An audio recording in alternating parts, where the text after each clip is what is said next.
तो यहाँ पर जीव कहा जाता है, जीव और वाच।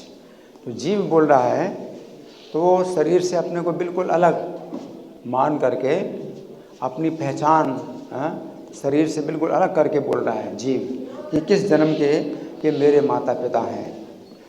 और श्रीवास पंडित के घर में भी जो है बच्चे का मरण हुआ है ना, तो उस कीर्तन में श्रीवास पंडित इतने उत्साहित हो रहे, बच्चे की मृत्यु हो गई तो और ज़्यादा उनका उत्साह बढ़ गया कीर्तन में।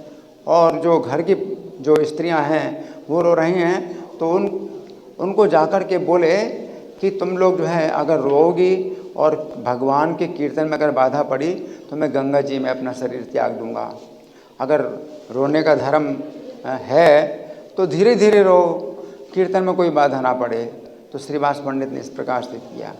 तो जो भक्त होते हैं, वैष्णव होते हैं, तो अपने घर में अगर बच्चे का जन्म होता है तो पहले गर्भाधान संस्कार भी, तो उसमें भी जो है हरि नाम कीर्तन, फिर गर्भ संस्कार, माता जो है गर्भवती है तो भी वो हरि नाम कीर्तन चलता रहता है। तो उसको जो है इस तरह से आध्यात्मिक संस्कार जो उसके होते रहते हैं, तो वो माता पिता जो है असली माता पिता हैं बच्चे के। क्योंकि ऐसे माता पिता जो है जब बच्चे को जन्म देते हैं तो फिर वो अगले बार माता पिता प्राप्त ही नहीं करता। तो यहाँ पर जीव कह रहा है कि किस जन्म के मेरे माता पिता हैं, और मैं तो फिर दूसरे शरीर में जाऊँगा, फिर दूसरे माता पिता स्वीकार करूँगा।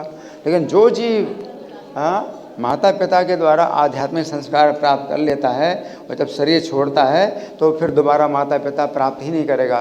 तो असली माता पिता वही हैं। तो आप असली माता पिता बनो, असली माता पिता बनो इस प्रकार से कि जो आपका पुत्र है वो अब दोबारा माता पिता ना बनाए, तब आप असली माता पिता हैं। और नहीं तो क्या है, नहीं तो क्या है कि वो फिर और माता पिता बनाएगा, माता पिता बदलते जाएंगे। तो आप अंतिम माता पिता आप इस प्रकार से बनिए और भगवान को जो है वो फिर माता पिता बनाए, भगवान की धाम में जाए। नंद महाराज भी इस प्रकार से कहते, कर्मभिर भ्राम्यमाणा नाम।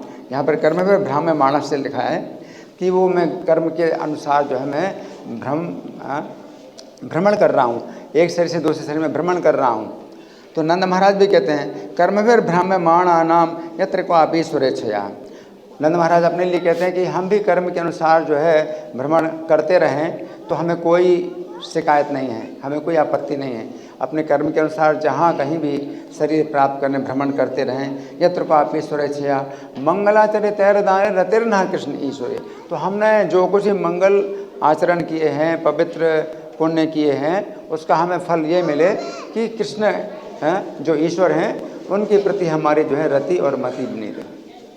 तो फिर हमें कोई मतलब आपत्ति नहीं है कि हम जन्म लेते रहें, कर्म के अनुसार जन्म लेते रहें, तो हमें कोई आपत्ति नहीं है। तो ये हमारी चेतना होनी चाहिए। चैतन्य महाप्रभु मम जन्मनि जन्मनीश्वरे भवतात भक्ति रहे तो जन्म जन्म हम जो है शरीर बदलते हैं तो कोई दिक्कत नहीं है। क्योंकि इसमें क्या होता है कि अगर कृष्ण में अगर रति मति है तो अपनी पहचान हम शरीर से करेंगे नहीं।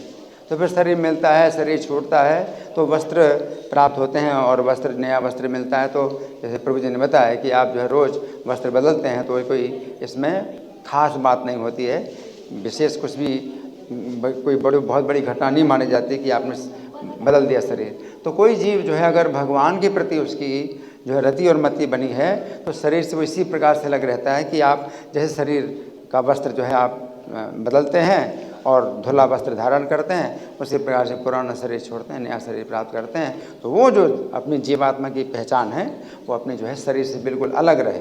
तो जीवात्मा इस प्रकार से बोल रहा है।